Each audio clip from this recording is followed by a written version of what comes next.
Hello friends, welcome to SS exam. Friends, as you all know, अपने constitution के बारे में चर्चा कर रहे हैं, राइट। तो दोस्तों, कॉन्स्टिट्यूशन के अंदर हमारा भाग नंबर 5 जो है यूनियन, जिसमें आर्टिकल 52 से लेके 151 तक है। इसमें अपनों ने दोस्तों आर्टिकल नंबर 123 तक पढ़ लिया, राइट। तो आज अपने दोस्तों जुडिशरी से संबंधित चैप्टर नंबर 4 जो है आर्टिकल नंबर 124 से आगे डिस्कस करेंगे, राइट। तो दोस्तों, इन सब की आपको पीडीएफ चाहिए तो आप टेलीग्राम ऐप डाउनलोड करके उसके अंदर आप लिखोगे पीडीएफ एसएस एग्ज़ाम ये लिखोगे आप तो आपको चैनल मिल जाएगा टेलीग्राम पे, राइट। तो वहाँ पे दोस्तों वीडियो के लिंक के साथ आपको सभी पीडीएफ भी अवेलेबल हैं, राइट। वहाँ जाके आप डाउनलोड कर सकते हो, देख सकते हो, यस और नो। तो आज दोस्तों चलिए अपने स्टार्ट करते हैं चैप्टर नंबर 4, जो कि है द यूनियन ऑफ जुडिशरी। ठीक है, संघ की दोस्तों क्या है, जुडिशरी, न्यायपालिका, राइट। इसके अंदर आर्टिकल जो है 124 से लेके 147 तक अपने पढ़ेंगे, 124 से लेके 147, राइट। तो दोस्तों जुडिशरी जो है, जो यूनियन की जुडिशरी जो है, इसके अंदर मेनली जो है सुप्रीम कोर्ट अपने पढ़ेंगे। ये आर्टिकल दोस्तों सुप्रीम कोर्ट के हैं सारे, 124 से लेके 147 तक। हाई कोर्ट के दोस्तों जो आर्टिकल हैं वो हमारे सिलेबस के अंदर नहीं है, ठीक है, क्योंकि दोस्तों 52 से लेके 151 जब यहाँ पे सम कंप्लीट हो जाता है तो चैप्टर नंबर 6 जो है वो स्टेट्स के बारे में चर्चा करता है, ठीक है। जैसे अपनों ने दोस्तों राष्ट्रपति पढ़ा, उपराष्ट्रपति पढ़ा, उसके पैरेलल में वहाँ पे क्या होगा, राज्यपाल होगा, राइट। लोकसभा राज्यसभा के पैरेलल में क्या क्या चीज़ें होगी, विधानसभा विधान परिषद होगी, राइट। और दोस्तों सुप्रीम कोर्ट के रेफरेंस में वहाँ पे क्या होगा, हाई कोर्ट होगा, यस और नो। तो वो सारी बातें दोस्तों भाग नंबर 6 के अंदर है, जो कि हमारे सिलेबस के अंदर नहीं है। तो हम आज दोस्तों अपने क्या है, सुप्रीम कोर्ट को कंप्लीट करेंगे। तो आर्टिकल नंबर 124 है establishment and constitution of Supreme court, उच्चतम न्यायालय की स्थापना व गठन, ठीक है। उच्चतम न्यायालय के अंदर क्या क्या बातें होती है उस चीज़ों के बारे में चर्चा करते हैं। तो देखिए दोस्तों, 1 नंबर पॉइंट के अंदर क्या लिखा हुआ है, there shall be a Supreme Court of India, ठीक है। भारत के अंदर क्या होगी, एक सुप्रीम कोर्ट होगी। इसको दोस्तों सुप्रीम कोर्ट को हिंदी में उच्चतम न्यायालय या सर्वोच्च न्यायालय भी बोलते हैं, ठीक है। उच्चतम न्यायालय या सर्वोच्च न्यायालय, मतलब इससे ऊपर कुछ नहीं है, राइट। सुप्रीम कोर्ट है जो दोस्तों इंडिया के अंदर, वो क्या सबसे बड़ी एक जुडिशरी की ऑर्गेनाइजेशन है, right. There shall be a Supreme Court of India consisting of CJI and until Parliament by law prescribe a large number of not more than 7 other जजेस, ठीक है। तो पहले जब दोस्तों ये संविधान लागू हुआ तो उसके अंदर ये बात लिखी गई कि सुप्रीम कोर्ट के अंदर क्या है, एक तो चीफ जस्टिस होंगे और इसके बाद क्या 7 अन्य जज होंगे, ठीक है, जो सुप्रीम कोर्ट के अंदर इनकी सहायता करेंगे। एक चीफ जस्टिस, बाकी 7 अदर जजेस होंगे। और दोस्तों इनकी संख्या जो क्या है 7 से ज़्यादा नहीं होगी, तब तक नहीं होगी जब तक पार्लियामेंट नियम बना के इनकी संख्या को ना बढ़ा दे, ठीक है। क्योंकि दोस्तों नियम बनाने का काम किसका है, नियम बनाने का काम दोस्तों किसका है, लेजिस्लेटिव का। सुप्रीम कोर्ट दोस्तों कानून नहीं बनाती है, ठीक है। वो दोस्तों बने हुए कानूनों की जांच करती है, ठीक है। कोई लैप्स तो नहीं हो रहा, कोई टूट तो नहीं रहा, अगर कोई शिकायत करता है तो उसके बारे में देखती है, ठीक है। तो कानून बनाने का काम दोस्तों पार्लियामेंट का, ये संसद ही बनाएगी, लोकसभा राज्यसभा मिलके, ठीक है। तो दोस्तों 7 मेंबर रहेंगे, ये संविधान में लिखा था, 7 से ज़्यादा नहीं होंगे अगर पार्लियामेंट कोई नियम ना बना दे इस पर, इसको नंबर को बढ़ाने के लिए, ठीक है। और इसके बाद में दोस्तों समय समय पर पार्लियामेंट ने नियम बनाए और वर्तमान के अंदर दोस्तों जनसंख्या को देखते हुए, केसेस को देखते हुए पार्लियामेंट ने नियम बनाया कि आपके टोटल 34 जज सुप्रीम कोर्ट के अंदर हो सकते हैं। उसके अंदर दोस्तों एक जो चीफ जस्टिस ऑफ इंडिया होगा और बाकी 33 अदर जजेस होंगे, ठीक है। तो ये डेटा भी आप याद रख सकते हो। वर्तमान में कितने हैं, 34 जज हैं, ठीक है। 2 नंबर देखिए, अपॉइंटमेंट ऑफ एवरी जज ऑफ सुप्रीम कोर्ट। दोस्तों सुप्रीम कोर्ट के प्रत्येक जज को अपॉइंटमेंट कौन देता है, प्रेसिडेंट साहब देते हैं, ठीक है। बहुत बड़ी दोस्तों क्या है, ये पद है सुप्रीम कोर्ट के जजों की, तो इसके लिए पद भी क्या होना चाहिए, बड़ा होना चाहिए, प्रेसिडेंट करेंगे। टेन्योर कितने साल तक रहते हैं, तो सुप्रीम कोर्ट के जज 265 साल तक जज बने रहते हैं, ठीक है। रिजाइन दोस्तों किसको दे सकते हैं, प्रेसिडेंट को रिजाइन दे सकते हैं। अपॉइंटमेंट किसने किया था, प्रेसिडेंट ने। रिजाइन भी किसको दे देंगे दोस्तों, प्रेसिडेंट को दे देंगे, ठीक है। जज को हटाया जा सकता है क्लोज 4 के प्रोसेस के आधार पर, ठीक है। अभी दोस्तों जो क्लोज 4 पढ़ेंगे अपने, उसके अंदर जो क्या है जजेस को हटाने का प्रोसेस दिया गया है, ठीक है। 2 नंबर समझ में आया। इजी बातें हैं दोस्तों, कोई इसके अंदर टेक्निकल या कोई बहुत ज़्यादा मुश्किल लैंग्वेज मैंने नहीं लिखी है किताब से। ओनली जो हमारे एग्जामिनेशन के अंदर जो बातें पूछी जाएगी, टू द पॉइंट जो बातें पूछी जाएगी, वही मैंने इसके अंदर लिखी है, ठीक है। 3 नंबर देखिए दोस्तों, क्वालिफिकेशन क्या चाहिए, भारत का नागरिक हो। ठीक है, अब ये इंपॉर्टेंट है। ठीक है, कम से कम दोस्तों एटलीस्ट शब्द का प्रयोग यहाँ पे किया गया है संविधान के अंदर कि कम से कम या एटलीस्ट 5 साल तक हाई कोर्ट में जज रह ले या तो। ठीक है, तो वो बंदा क्या है, वो जज क्या है, सुप्रीम कोर्ट में जज बनने के लायक हो जाएगा। ठीक है, या 10 साल तक हाई कोर्ट में वकील रह ले तो भी दोस्तों सुप्रीम कोर्ट में जज क्या है, बन सकता है। 5 साल जज, 10 साल वकील, राइट। और दोस्तों तीसरी शर्त इसके अंदर क्या है, राष्ट्रपति की नज़र में डिस्टिंग्विश्ड जूरिस्ट हो। ठीक है, राष्ट्रपति की नज़र में क्या है दोस्तों, एक रिनाउंड जूरिस्ट होना चाहिए, एक बहुत ही ज़्यादा ऐसे केसेस उसने लड़े हों उस बंदे ने कि वो सुप्रीम कोर्ट में बैठने के क्या है दोस्तों क्वालिफाई कर सके, ऐसा राष्ट्रपति डिसाइड करते हैं। ये सुनो, 3 शर्तें होगी, 5 साल हाई कोर्ट में जज, 10 साल हाई कोर्ट में वकील, और दोस्तों राष्ट्रपति की नज़र में क्या है, डिस्टिंग्विश्ड जूरिस्ट हो। ये सुनो, आगे चलिए फ्रेंड्स। नेक्स्ट देखिए दोस्तों, 4 नंबर पॉइंट में है सुप्रीम कोर्ट के जज को हटाना। ठीक है, सुप्रीम कोर्ट के जज को कैसे हटा सकते हो आप, राइट। तो पहला है हटाने के लिए प्रोसेस कैसे स्टार्ट होगी, प्रूव्ड मिसबिहेवियर और इनकैपेसिटी, ये शब्द लिखे गए हैं कि साबित कदाचार या असमर्थता कि वो काम करने के समर्थ नहीं है काम करने के। ठीक है, या कोई बिहेवियर जो है उनका मिसबिहेवियर है और वो साबित हो गया हो, राइट। तो दोस्तों अगर ऐसी कंडीशन हो तो संसद क्या करेगी, एक प्रस्ताव पारित करेगी। ठीक है, संसद के दोनों सदनों की कुल संख्या का बहुमत, ठीक है, टोटल जितने भी दोस्तों लोकसभा के अंदर सदस्य हैं और टोटल जितना राज्यसभा के अंदर सदस्य हैं उनका बहुमत आ जाए। ठीक है, और दोस्तों 2 कंडीशन है, टोटल संख्या का बहुमत प्लस संसद में जितने सदस्य उपस्थित हैं उनका 2/3 वोटिंग अगर उस प्रस्ताव के फेवर में कर दे तो सुप्रीम कोर्ट के जज को दोस्तों क्या है, हटाया जा सकता है। ठीक है, वो हटाने की प्रोसेस क्या है दोस्तों, स्टार्ट हो जाएगी। ठीक है, और जिस सदन के अंदर ये चीज़ें पारित हुई है, ठीक है, कुल संख्या का बहुमत या इसके साथ साथ 2/3 वोटिंग जो है, जितने उपस्थित सदस्य हैं उनके वोटिंग फेवर में कर दे उस प्रस्ताव के, और उसी सत्र में दोस्तों आपको प्रेसिडेंट के पास वो प्रस्ताव अगर भेज दो और प्रेसिडेंट कंसेंट देकर ऑर्डर दे दे तो जज क्या है, हट जाएंगे। ठीक है, लेकिन दोस्तों आज तक जो क्या है, सुप्रीम कोर्ट को कोई भी जज को क्या है इस प्रोसेस से मतलब कोई भी हटा नहीं है। एक दो जजेस के खिलाफ ये प्रोसेस स्टार्ट हुई थी लेकिन हटने से पहले ही उन्होंने क्या है, इस्तीफा दे दिया था, राइट। तो आज तक दोस्तों क्या है, कोई भी जज क्या है इस प्रोसेस से नहीं हटा है, राइट। यस और नो, आगे चलिए फ्रेंड्स। 6 नंबर क्लोज देखिए, शपथ जो क्या है, सुप्रीम कोर्ट के जजेस की शपथ कौन दिलवाता है, राष्ट्रपति। अब दोस्तों सुप्रीम कोर्ट के जजेस की अपॉइंटमेंट है वो राष्ट्रपति करते हैं, रिज़ाइन किसको देंगे, राष्ट्रपति को देंगे, शपथ कौन देगा, राष्ट्रपति देगा। ठीक है, तो ये सारे काम दोस्तों सुप्रीम कोर्ट के जजेस के संदर्भ में राष्ट्रपति साहब भी करते हैं। और शपथ दोस्तों किससे, शेड्यूल 3 के हिसाब से। शेड्यूल्स दोस्तों अनुसूचियाँ आपको याद है, सबसे पहले क्या था, राज्य, आर्टिकल नंबर 1 क्या था, राज्य। ठीक है, दूसरा क्या था, 2 नंबर का दोस्तों पैसा सबको चाहिए, तनख्वाह जाएगा। ठीक है, तनख्वाह आगे दोस्तों शपथ लेके राज्यसभा में चला गया। ठीक है, 3 नंबर शेड्यूल कितनी आ गई, शपथ का फॉर्मेट दोस्तों 3 नंबर अनुसूची के अंदर दिया गया है। ठीक है, राज्यसभा के अंदर चला गया तो दोस्तों SC ST और ST का कानून बना दिया। फिर दोस्तों क्या था, शक्ति, भाषा, जमीन, दल बदल, गांव और शहर, राइट।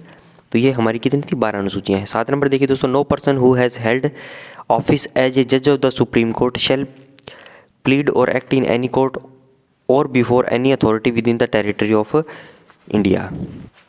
अब इसके अंदर दोस्तों क्या बोल रहा है, इसके अंदर ये बोल रहा है दोस्तों, नो पर्सन मतलब कोई भी व्यक्ति, अगर नो पर्सन मतलब कोई भी व्यक्ति नहीं, नेगेटिव सेंटेंस है, जो सुप्रीम कोर्ट का जज के रूप में क्या है दोस्तों शपथ ले लेते हैं, काम करते हैं वहाँ पे, ठीक है, सुप्रीम कोर्ट के जज हो जाते हैं, तो वो कोई और कोर्ट के अंदर मुकदमा क्या है नहीं सुनते हैं, राइट। वो दोस्तों सुप्रीम कोर्ट के अंदर ही सुनेंगे, राइट। तो ये हुआ दोस्तों 7 नंबर पॉइंट कंप्लीट। आगे चलिए।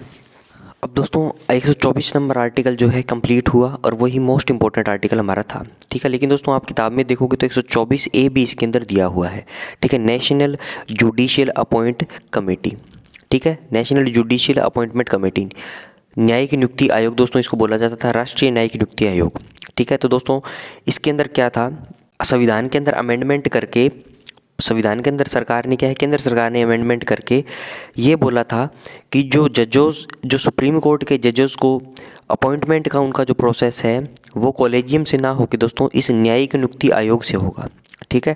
क्योंकि दोस्तों सरकार जो है इसके अंदर सरकार के भी 2 मेंबर थे, ठीक है, तो आप इसके अंदर क्या था दोस्तों, सरकार के भी दो मेंबर थे, एक प्रधानमंत्री और दोस्तों एक मेंबर और होता था। तो इसको संविधान के अंदर अमेंडमेंट करके दोस्तों संसद ने इसको पारित तो कर दिया, लेकिन बाद में दोस्तों ये जो बात जो है सुप्रीम कोर्ट को जब पता चली, उनके पास गया ये कानून, तो उन्होंने क्या है दोस्तों इसको रद्द कर दिया। राइट, तो आज भी दोस्तों ये न्यायिक नियुक्ति आयोग से क्या है, इसको इस प्रोसेस को रद्द करके उनका जो प्रोसेस जो है कॉलेजियम का जो प्रोसेस है उसके अंदर दोस्तों सुप्रीम कोर्ट के जजेस की क्या है दोस्तों एक बेंच बैठती है, उसके द्वारा ही सुप्रीम कोर्ट के जज को क्या है अपॉइंटमेंट करा जाता है हाई कोर्ट के लोगों को।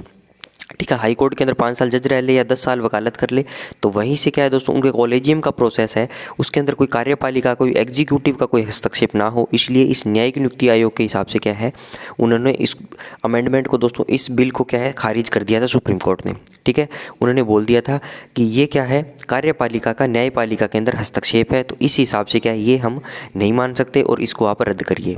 राइट, तो वो दोस्तों 124 से रद्द हो गया, तो हमें पढ़ने की भी ज़रूरत नहीं है। ये सुनो 126 देखिए दोस्तों, appointment of acting chief justice. ठीक है, तो चीफ जस्टिस दोस्तों क्या होता है, कार्यकारी चीफ जस्टिस हो गया, 34 जज हैं टोटल, उसके अंदर 1 + 33 है। ठीक है, 33 तो क्या होगा दोस्तों अदर जजेस हो गए, एक हो गया चीफ जस्टिस।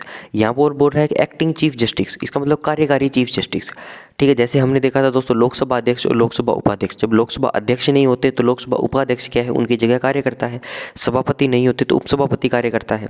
राइट, तो इसी प्रकार के दोस्तों जब चीफ जस्टिस नहीं होंगे तो उनकी जगह उनकी सीट वैकेंट हो जाएगी। ठीक है, तो उसके केस के अंदर दोस्तों क्या है सुप्रीम कोर्ट का सीनियर मोस्ट जज जो है एक्टिंग चीफ जस्टिस का कार्य करेंगे। ठीक है, अब जब सीजीआई की सीट वैकेंट हो जाएगी या दोस्तों वो एब्सेंट हो जाएंगे या कोई अदरवाइज कोई रीज़न से क्या है दोस्तों वो नहीं आ सकते सुप्रीम कोर्ट में, तो प्रेसिडेंट करते हैं दोस्तों अपॉइंटमेंट अदर सुप्रीम कोर्ट के जजेस का एज ए सीजीआई। ठीक है, ये तो हुआ दोस्तों कार्यकारी चीफ जस्टिस। अब आगे दोस्तों 127 के अंदर अपॉइंटमेंट ऑफ एडहॉक जजेस। एडहॉक जजेस का मतलब है दोस्तों तदर्थ जजेस। ठीक है, अब एडहॉक जजेस क्या होते हैं, अब दोस्तों ये शब्द भी आपको देखने को मिलेगा हमारी और भी बुक्स के अंदर। एडहॉक का मतलब क्या है दोस्तों सपोर्टिंग। राइट, जब किसी कोर्ट की बेंच में गणपूर्ति कोरम पूरा ना हो। ठीक है, मान लो कोई सुप्रीम कोर्ट के अंदर कोई भी केस के अंदर सुनवाई चल रही है। ठीक है, कोई सा भी आप कानून मान सकते हो कि जिसके अंदर क्या है दोस्तों सुप्रीम कोर्ट के अंदर सुनवाई चल रही है उसकी। ठीक है, तो अब उस केस के अंदर मान लो सुप्रीम कोर्ट के अंदर जजेस की कमी है। ठीक है, और उस बेंच के अंदर आपको मेंबर चाहिए 5 मेंबर। ठीक है, 5 जजेस चाहिए, लेकिन दोस्तों आपके पास 4 ही मेंबर है। ठीक है, 4 ही जजेस हैं। राइट, तो मतलब गणपूर्ति कोरम पूरा नहीं हो रहा, तो उस केस के अंदर दोस्तों सीजीआई जो है Chief justice of India president की सलाह पर या सहमति से हाई कोर्ट के ऐसे जज को नियुक्त कर सकते हैं जो सुप्रीम कोर्ट के जज बनने की योग्यता रखता हो। ठीक है, एकदम सिंपल सी बात है। जब किसी कोर्ट की बेंच में गणपूर्ति या कोरम पूरा ना हो तो chief justice of India president की सलाह पर उनकी सहमति से हाई कोर्ट के ऐसे जज को एडहॉक जज के रूप में सुप्रीम कोर्ट के अंदर क्या है दोस्तों सुप्रीम कोर्ट के अंदर क्या उस बेंच का जज बना सकते हैं। लेकिन क्या वो परमानेंट नहीं होगा, वो दोस्तों टेम्परेरी उस पर्टिकुलर केस के लिए ही रहेंगे। ठीक है, तो वो क्या कहलाएंगे एडहॉक जजेस कहलाएंगे। ठीक है, समझ में आई दोस्तों बातें। 128 देखिए दोस्तों अटेंडेंस ऑफ रिटायर्ड जजेस at sitting of the supreme Court. ठीक है, अब पहले बोल दिया दोस्तों एक्टिंग चीफ जस्टिस, फिर बोल दिया एडहॉक जजेस। राइट, अब दोस्तों बोल दिया कि रिटायर्ड जज भी क्या है सुप्रीम कोर्ट के अंदर जो सिटिंग्स होती हैं वहाँ पे बैठ सकते हैं। ऐसा भी प्रावधान क्या है हमारे आर्टिकल 128 के अंदर है। ठीक है, तो इसके अंदर क्या होगा सीजीआई प्रेसिडेंट की सहमति से किसी रिटायर्ड जज को नियुक्त कर सकते हैं सुप्रीम कोर्ट की बैठक में जो सुप्रीम कोर्ट के जज बनने की योग्यता रखता हो।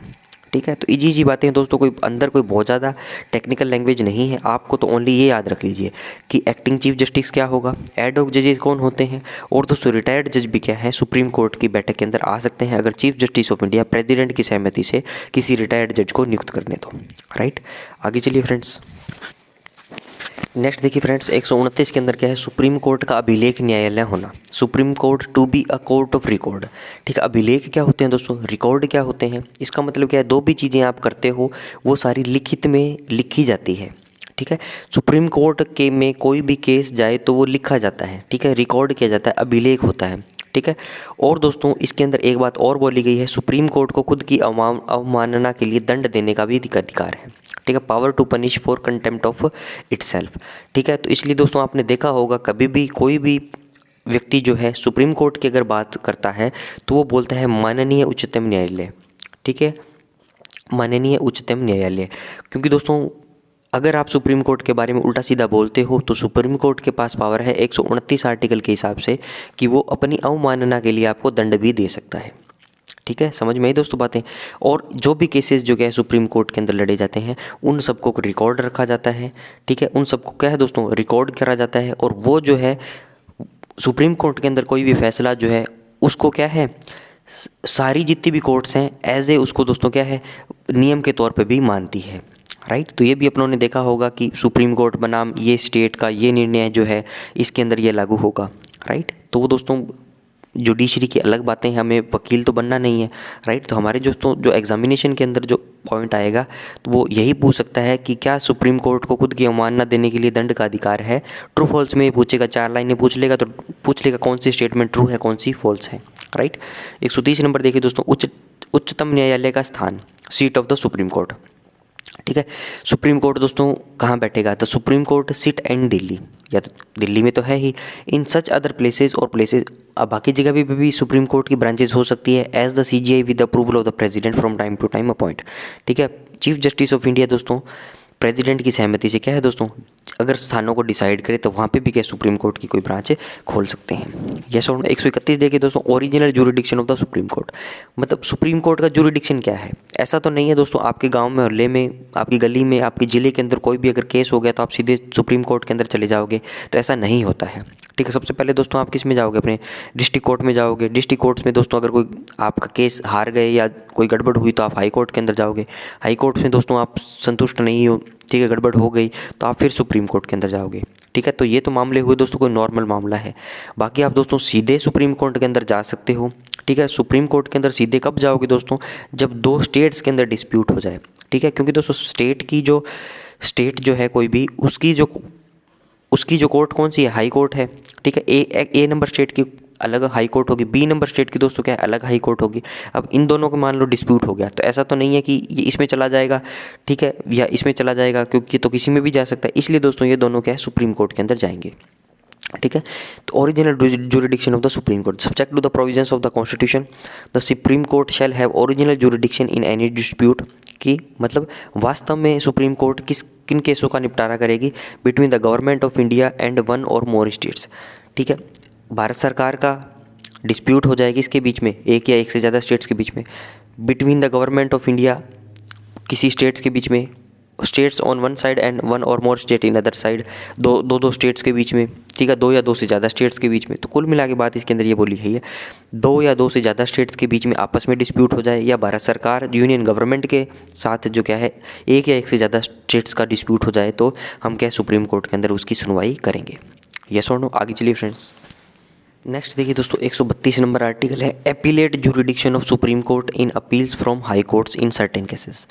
इसका मतलब क्या है, कुछ मामलों में उच्चतम न्यायालय की अपीलीय अधिकारिता।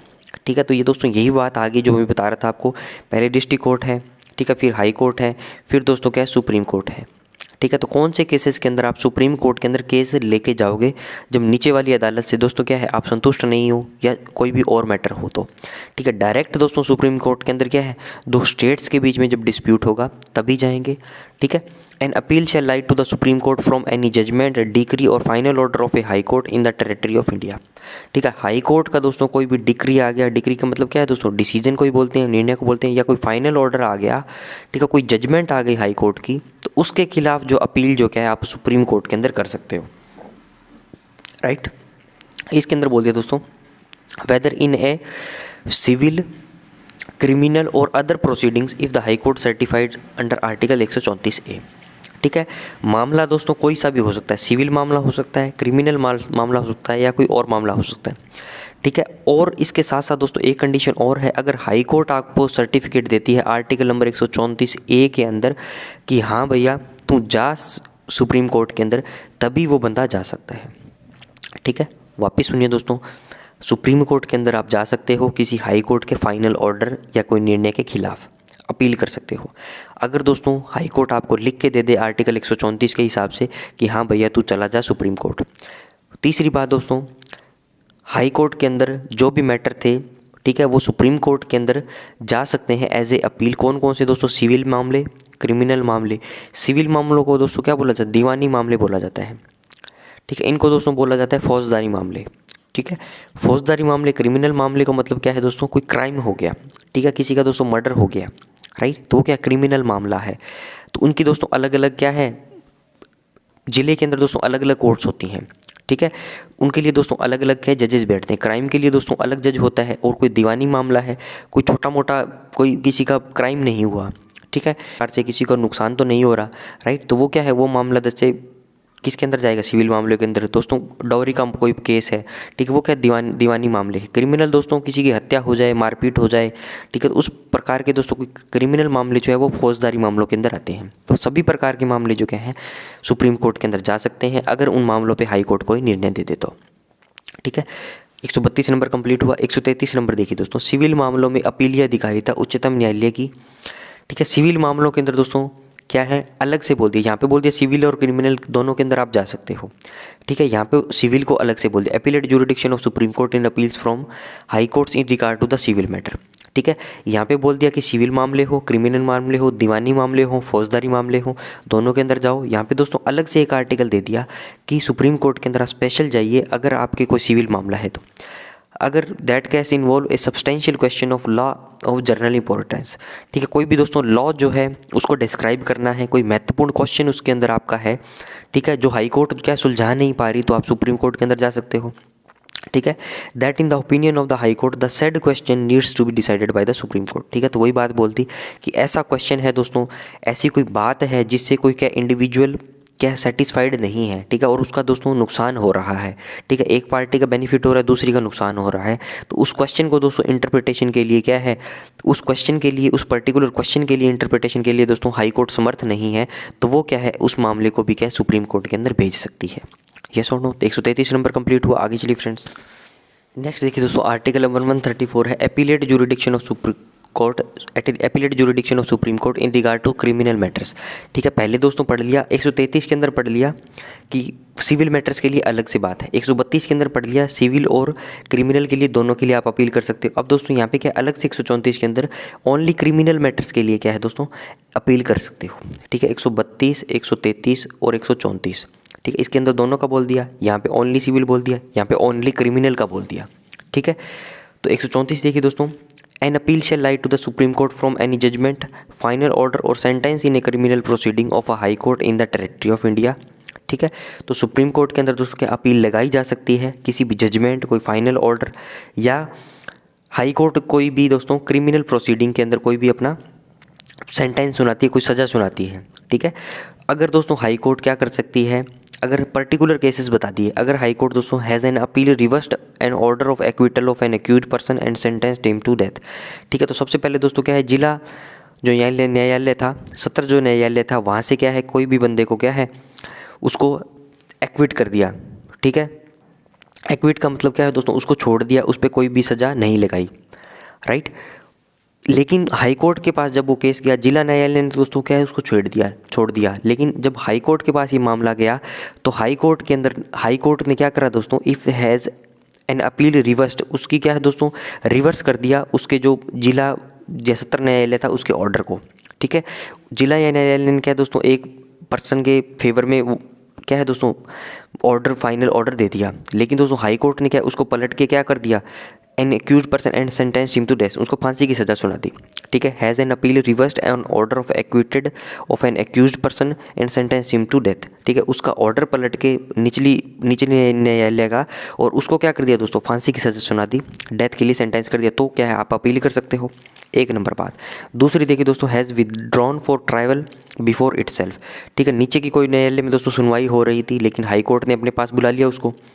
If any case from any court subordinate to its authority. ठीक है, जो हाई कोर्ट की अथॉरिटी में जो भी कोर्ट आती थी उससे दोस्तों क्या है उन्होंने ट्रायल जो क्या है अपने पास ले लिया। And has in such trial convicted the accused person and sentence to death. और दोस्तों उस ट्रायल के अंदर क्या है एक्यूज को क्या है दोस्तों एक्यूज्ड पर्सन को कन्विक्ट माना।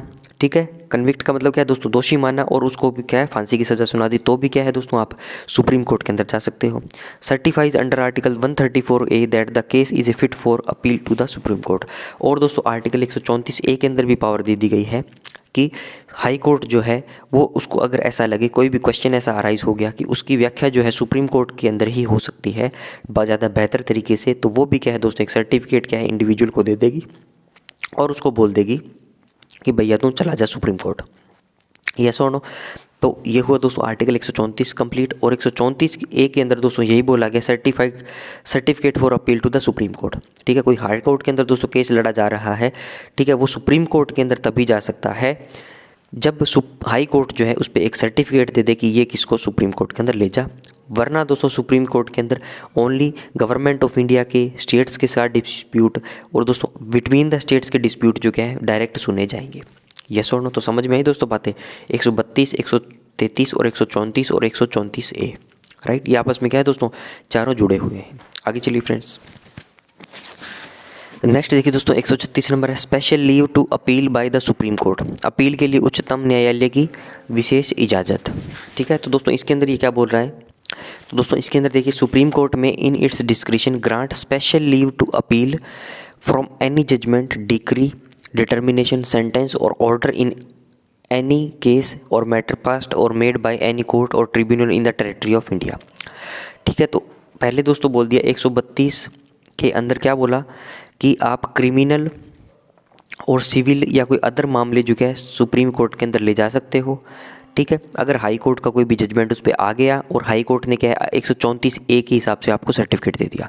ठीक है, फिर दोस्तों 133 के अंदर आपने क्या पढ़ा कि ओनली सिविल मामलों के लिए अलग से बातें दी गई है।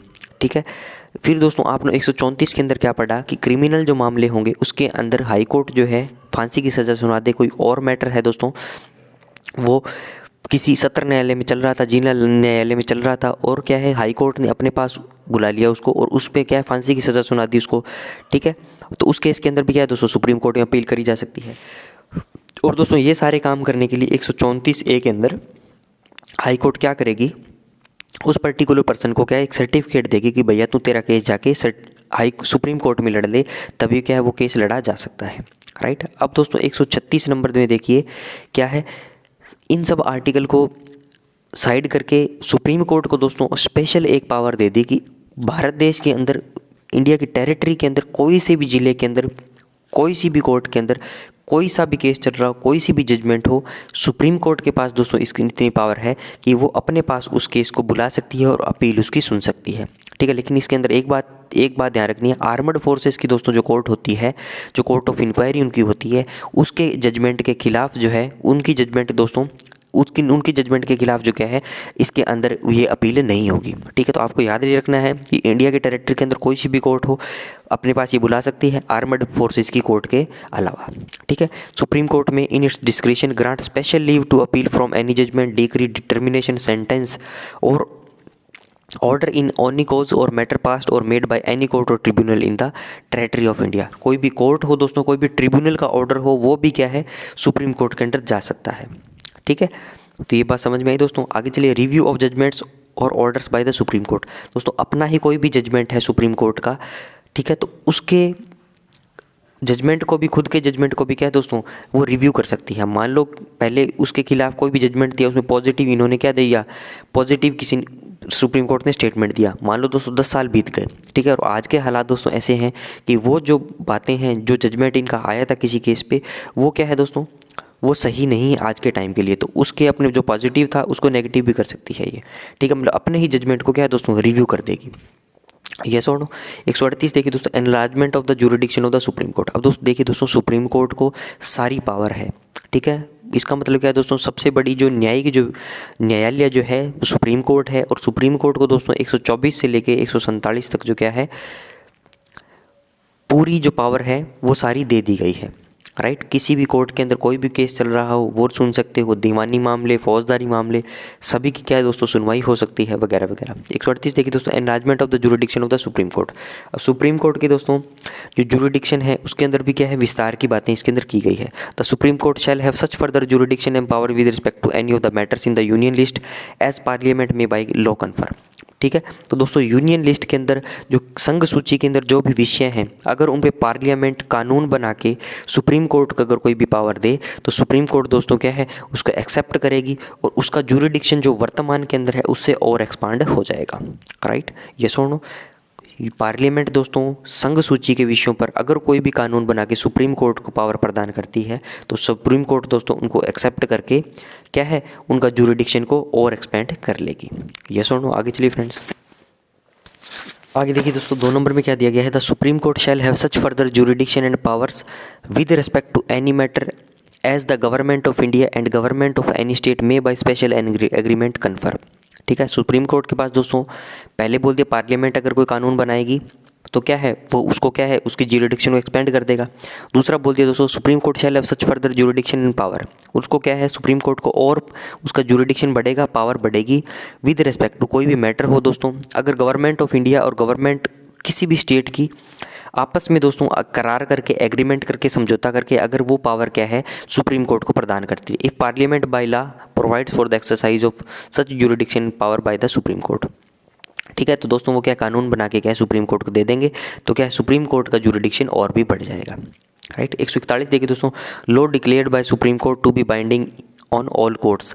कोई भी दोस्तों सुप्रीम कोर्ट अगर कानून बनाती है, विधि बनाती है, कोई कानून को डिक्लेयर करती है, लॉ को डिक्लेयर करती है, तो वो भारत देश के अंदर दोस्तों इंडिया की जितनी भी टेरिटरी है, जिसके अंदर जितनी भी हाई कोर्ट है, डिस्ट्रिक्ट कोर्ट है, जिला न्यायालय है, सत्र न्यायालय है, ठीक है, उच्च न्यायालय है, तो उन सभी के अंदर क्या है, वो कानून जो सुप्रीम कोर्ट ने क्या है बनाया है, जो डिसीजन दिया है, वो सभी क्या है दोस्तों बाध्य हैं उसको पालन करने के लिए। राइट, क्योंकि दोस्तों सुप्रीम अथॉरिटी कौन है, सुप्रीम कोर्ट है। सुप्रीम कोर्ट ने बोल दिया तो नीचे वाली कोर्टों की क्या औकात है कि उनके डिसीजन को ना माने। राइट, 143 देखिए दोस्तों, power of President to consult Supreme Court. तो प्रेसिडेंट दोस्तों किसी भी विषय पे क्या है कंसल्ट भी कर सकते हैं सुप्रीम कोर्ट को। तो राष्ट्रपति सलाह ले सकते हैं सुप्रीम कोर्ट से, तथा वह सलाह मानने के लिए राष्ट्रपति बाध्य नहीं है। ठीक है, राष्ट्रपति दोस्तों सलाह तो मांगेंगे, ये राष्ट्रपति यहाँ पे प्रेसिडेंट है, ये दोस्तों सुप्रीम कोर्ट है। राइट, तो ये क्या है दोस्तों, इनसे हेल्प तो मान लेंगे, एडवाइस तो मान लेंगे, लेकिन क्या है दोस्तों ये सुप्रीम कोर्ट की एडवाइस मानने के लिए बाध्य नहीं है। ठीक है, तथा इसी के साथ दोस्तों सुप्रीम कोर्ट को भी अधिकार है कि उसे अगर एज इट थिंक्स फिट, ये शब्द दोस्तों हमारे बेयर एक्ट के अंदर लिखा हुआ है, एज इट थिंक्स फिट, तभी वो ओपिनियन देगी। ठीक है, तो दोनों ही दोस्तों क्या है एक दूसरे की, दोनों ही क्या है दोस्तों राष्ट्रपति की सलाह मांगेंगे, तो ये भी बाध्य नहीं है सलाह देने के लिए, और दोस्तों ये सलाह दे भी दी तो राष्ट्रपति भी बाध्य नहीं है उनकी सलाह को मानने के लिए। ये सुनो, तो ये हो दोस्तों आर्टिकल नंबर 143 कंप्लीट। आगे चलिए फ्रेंड्स, नेक्स्ट देखिए दोस्तों 145 है rules of court, subject to the provisions of any law made by Parliament. ठीक है, पार्लियामेंट अगर कोई नियम बनाया है तो उसके प्रोविजंस के हिसाब से the supreme Court may from time to time with the approval of the President make rules for regulating generally the practice and procedure of the court. ठीक है, तो दोस्तों कोर्ट के अंदर प्रैक्टिस कैसे हो रही है, कोर्ट के जो प्रोसीजर जो हैं, ठीक है, तो उनके संदर्भ में सुप्रीम कोर्ट जो है समय समय पर प्रेसिडेंट का अप्रूवल लेके क्या है दोस्तों कानून बनाती रहती है। ठीक है, तो कोई बहुत इंपॉर्टेंट ये आर्टिकल नहीं है। 140 देखिए, officers and servants and the expenses of the supreme court. Supreme court के अंदर दोस्तों जितने भी अधिकारी काम करेंगे, जितने भी सर्वेंट्स काम करेंगे, उनके खर्चों से संबंधित क्या है बातें इसके अंदर दी गई है। ठीक है, तो इसके अंदर दोस्तों मेनली जो बताया गया है सुप्रीम कोर्ट के दोस्तों जो भी ऑफिसर होंगे, सर्वेंट होंगे, जो इनके अलाउंसेस होंगे, जो इनको एक्सपेंसेस होगा, और दोस्तों सुप्रीम कोर्ट की कॉन्फिडेंशियलिटी बनी रहे। ठीक है, सुप्रीम कोर्ट की दोस्तों गोपनीयता बनी रहे, तो इसके लिए दोस्तों इन लोगों की सैलरी के लिए, कंडीशन ऑफ सर्विस के लिए सुप्रीम कोर्ट के अंदर दोस्तों क्या है किसी भी एग्जीक्यूटिव का, किसी भी लेजिस्लेटिव का, किसी का भी दोस्तों हस्तक्षेप नहीं है। ठीक है, तो पहला है appointments of officers and servants of the supreme court shall be made by the Chief justice of India or such other जज or officer of the court as he may direct. ठीक है, तो दोस्तों ऑफिसर या servant के appointment से related जो बात है, ठीक है, तो उसके अंदर इनका अपॉइंटमेंट कौन करेगा, ऑफिसर और सर्वेंट का। ठीक है, तो सुप्रीम कोर्ट के दोस्तों क्या है चीफ जस्टिस ऑफ इंडिया करेंगे। ठीक है, या उनके द्वारा कोई भी नियुक्त इंसान करेगा, कोई भी इंडिविजुअल करेगा। राइट, 2 नंबर देखिए, the conditions of service of the officer servant of the supreme court shall be such as may be prescribed by the rules made by the CJI। ठीक है, पहले बोल दिया अपॉइंटमेंट, अब बोल दिया कंडीशन ऑफ शर्तें, उनकी सेवा की शर्तें जो क्या है वो भी सुप्रीम कोर्ट के ही chief justice of India decide करेंगे। यस और नो, ताकि दोस्तों बाहर की कोई भी लेजिस्लेटिव, एग्जीक्यूटिव, उनकी दोस्तों हस्तक्षेप, इनकी कॉन्फिडेंशियलिटी पे, उनकी गोपनीयता पे सुप्रीम कोर्ट के हस्तक्षेप ना हो, इसलिए ये चीज़ें करी गई है। सुप्रीम कोर्ट ने क्या है ये सारी पावर जो क्या है दोस्तों अपने पास रखी है। ये सुन 140 कंप्लीट हुआ। आगे चलिए फ्रेंड्स, आगे देखिए दोस्तों 3 नंबर पॉइंट है the administrative expenses of the supreme court including salary. ठीक है। तो सुप्रीम कोर्ट के दोस्तों एडमिनिस्ट्रेटिव एक्सपेंसेस जो हैं, ठीक है, उसके अंदर क्या जाएगा, सैलरी आ जाएगा, अलाउंसेज आ जाएगा, पेंशन आ जाएगा, पेएबल टू और in respect of the officers and servant of the court shall B charge upon the consolidated fund of India. ठीक है। तो हमारे CFI पे क्या है दोस्तों, ये पारित हैं, चार्ज है। इनको दोस्तों पार्लियामेंट क्या है, इन पे वोटिंग नहीं कर सकती, इनको इनके अंदर क्या है, अल्ट्रेशन नहीं कर सकती। यस और नो। तो ये हुआ दोस्तों हमारा आर्टिकल कंप्लीट। और इसी के साथ दोस्तों हमारा जो जुडिशरी से संबंधित जो मैटर था, जो आर्टिकल थे 147 तक 124 से लेके, वो भी कंप्लीट हुए। ठीक है। तो दोस्तों इसको एक दिन के अंदर मैंने इसको समाप्त कर दिया एक लेक्चर के अंदर, क्योंकि जो इंपॉर्टेंट जो आर्टिकल था वो 124 ही था। ठीक है। बाद में क्या है, बाद की चीज़ें कोई भी इसके अंदर फैक्चुअल बातें नहीं थी। आपको दोस्तों जनरल नॉलेज के लिए क्या है, पता होना चाहिए कि सुप्रीम कोर्ट के क्या क्या अधिकार हैं और सुप्रीम कोर्ट क्या है दोस्तों, क्या क्या काम करती है। यस और नो। तो ये हुआ दोस्तों आज का हमारा चैप्टर नंबर 4 कंप्लीट। इसी के साथ ही नेक्स्ट वीडियो के अंदर दोस्तों मैं आपको चैप्टर 5 जो है आपको ऑलरेडी बता चुका हूँ। ठीक है। तो उसको इस प्लेलिस्ट में भी ऐड कर दूंगा। कैग डीपीसी एक्ट के अंदर क्या है, वो 148 से 151 तक मैंने डिस्क्राइब किया हुआ है, वो इस प्लेलिस्ट में भी ऐड कर दूंगा। राइट। इसके बाद दोस्तों अपने 1, 5, 12 नंबर भाग जो क्या है इसका कंप्लीट करेंगे। ठीक है। तो आज का वीडियो दोस्तों यही रैप करता हूँ। वीडियो को लाइक करिएगा, कमेंट दोस्तों जरूर से करिएगा, शेयर करिए अपने दोस्तों के साथ। Thanks for watching, have a nice day.